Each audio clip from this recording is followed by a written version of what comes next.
உங்களுக்கு அந்த இந்த மனதில் நிறுத்திக்கொண்டே போல கேட்குறேன்.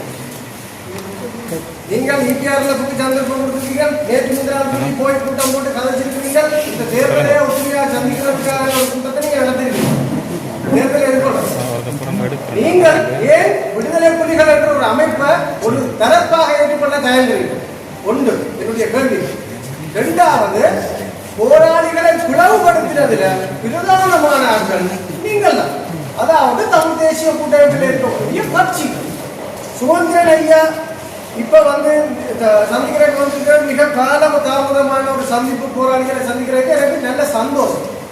ஆனால் 2012ஆம் ஆண்டு இதே மாதிரி ஒரு கைதியாக 2 கிளச்சஸோட இருக்கவங்க சுமந்திரன் ஐயாட்ட கேட்கல. அப்பையும் அவர் தன்னுடைய சட்ட புலமையை பேசி கதைச்சு போட்டு கத்தி அடக்கி போட்டு போயிட்டேன்.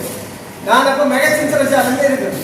நீங்கள் ஆயுதம் கூட இருந்த நீங்கள் உங்களுக்கு அதாவது மக்களுக்கான வாழ்வாதாரம் பிரச்சனைகள் கதை கேட்க நீங்கள் எல்லாரும் அந்த நேரம் பயமுறுத்தினீங்கள், ஆயுதம் வச்சிருந்தீங்கள். அத்தனை எங்களுக்கு ஒன்று வங்கி கணக்கு முடியலன்னு சொல்லி போட்டு போயிட்டேன்.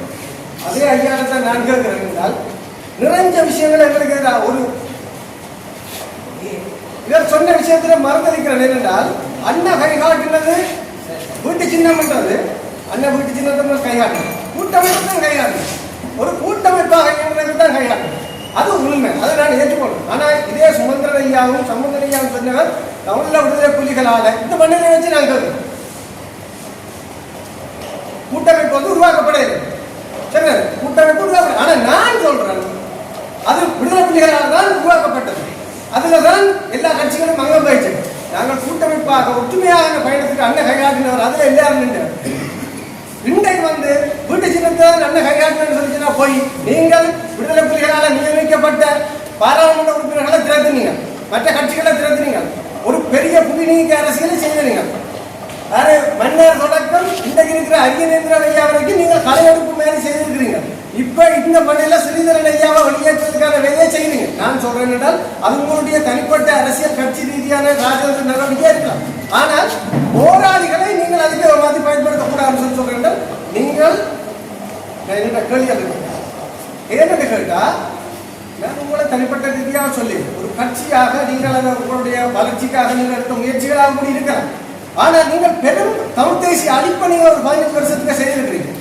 பிரதானமானால் சுமந்திரன் ஐயா தனிப்பட்ட காழ்ப்புணர்ச்சிகள் பிரச்சனைகளான விக்னேஸ்வரன் ஐயா உட்பட மாகாண சபையை இயங்க விடாமல் செய்த உட்பட மற்ற கட்சிகளோடு முரண்பட்டார். நீங்கள் கூட கதைச்சது இல்லை, நீங்கள் பக்குவமாக கூட சிலருக்கு கையெழுத்து. ஆனால் இவர் உடனடியாக கதைச்சு என்றால் இன்றைக்கு நாங்கள் பெரும் முயற்சியை சந்திச்சு இன்றைக்கு மிக ஒரு குறுகிய பலத்தோடு இருக்கிறோம். நான் தமிழ் தேசிய கூட்டணி பண்ற கப்பலில் தமிழரசு கட்சிக்கு ஆதரவாக நின்றால் அதே நேரம் நாங்கள் நலிஞ்சு போறதுக்கு காரணமாக ஐயா இருந்திருக்கிறார். அவர் சொல்லியிருக்கிறார் புலிகளின் இன சுத்திகரிப்பு நான் வெட்டி தலைகுனிகிறேன். சரிதானே? அதை விட அவர் போர்ல மரணமான ராணுவம் குறித்து நான் வருந்துகிறோம்னு சொல்லியிருக்கிறார்.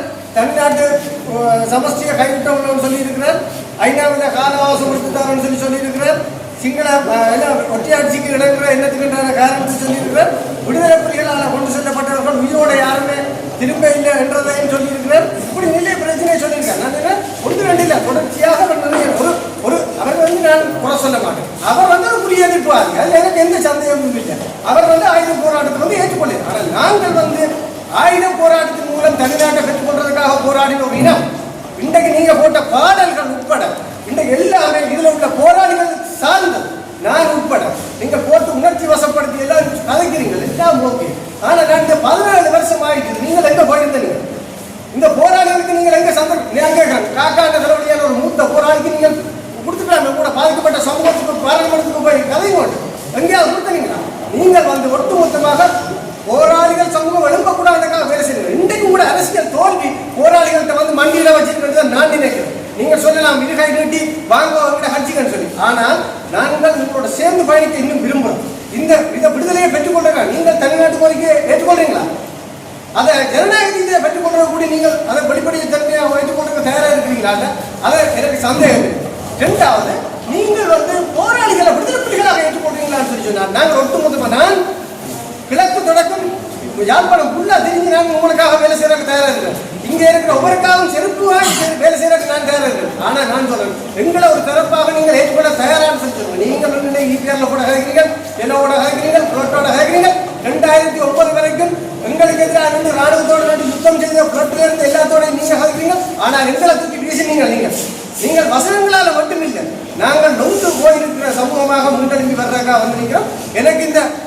ஒழுங்கமைப்பில் நிறைய பிரச்சனை இருக்கு.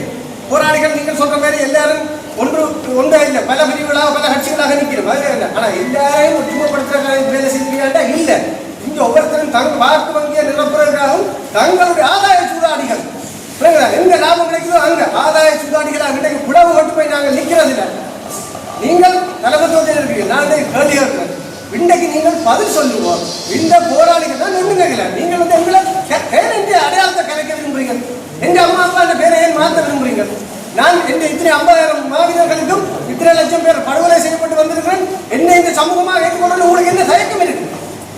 நீங்கள் விடுதலை புலிகளை ஏற்றுக்கொள்ளுங்க. நான் 1-2 வந்து உங்களோட நிற்கிறேன். ஒரு கூட்டணியாக நீங்கள் எல்லாரையும் கூட்டணி சேர்க்கிறீங்க. என்ன எங்களை நீங்க செருப்பு மாதிரி தூக்கி அறிறீங்க?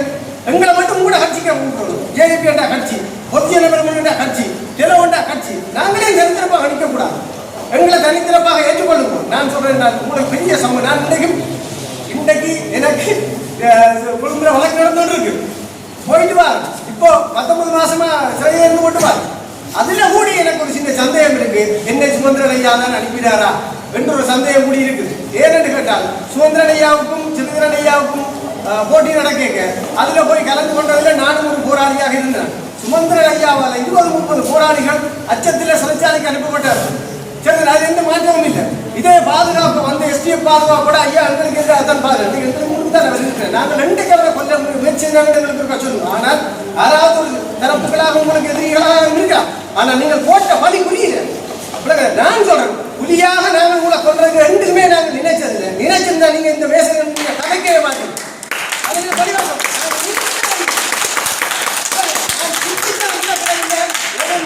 இன்றைக்கும் எங்களுக்கு அந்த துணிவும் இருக்கு. நான் மரணத்துக்காக போராடி வந்தவன். நான் ஒரு திசாவன்.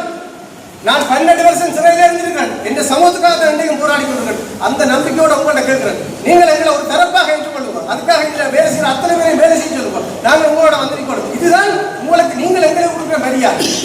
நீங்கள் விடுதலை புலிகள் என்று மாவீரர்களுக்கும் இந்த போராளிகள் எல்லாருக்கும் கொடுக்குற மரியாதையா இருந்தது. நான் உங்களுக்கு பிரச்சனை பண்ணல. நான் வந்து பிரச்சனை பண்றதுக்கும் உங்களை இதுல இருந்து உடைச்சு வெளியில கொண்டு போறதுக்கும் இதை சிக்கலுக்குரியதை மாத்திரம் எனக்கு நிறைய கேள்விகள். நான் அதை கேட்கிறேன். நான் உங்கள்கிட்ட கேட்கிறது, நீங்கள் தலைவர், நீங்கள் செயலாளர், நீங்கள் முடிவெடுங்கோ. நாங்கள் உங்களோட பயணிக்கிறதுக்கு தயாராக இருக்கோம். நான் வந்து போராளிகளுக்கு இறங்கி உங்களுக்காக பிரச்சாரம் செய்யறதுக்கு தயாராக இருக்கேன். ஆனால் நீங்கள் எங்களை ஒரு தரப்பாக இருக்கணும். இது மட்டும்தான் என்னுடைய கோரிக்கை. வித்தியாலயங்கள் தலைமையில் இருக்கும்போது நானும் மத்திய சபையில் ஒரு நாயிருக்கோம். அது வரலாற்றில் எனக்கு தொடர்பு கிடையாது. அது அவர்களுடைய தலைமை விட்டு விளக்காத விஷயம். ஆனால் அதற்கு அடுத்த இலங்கை தமிழரசு கட்சியினுடைய அல்லது அப்பொழுது கூட்டக்கூடிய பிரசார கூட்டம் பருத்தித்துறையிலே நடந்த போது நான் தான் முதல் சொன்னவன். ஜனநாயக போராளிகள் கட்சிகளை இணைத்து இயங்க வேண்டும் சொன்னவன் நான் தான். கடைசி மட்டும் கடந்த தேர்தல் வரைக்கும் அவர்களோடு என்னோடு பயணித்தவர்கள் போராடி கட்டமைப்பாக.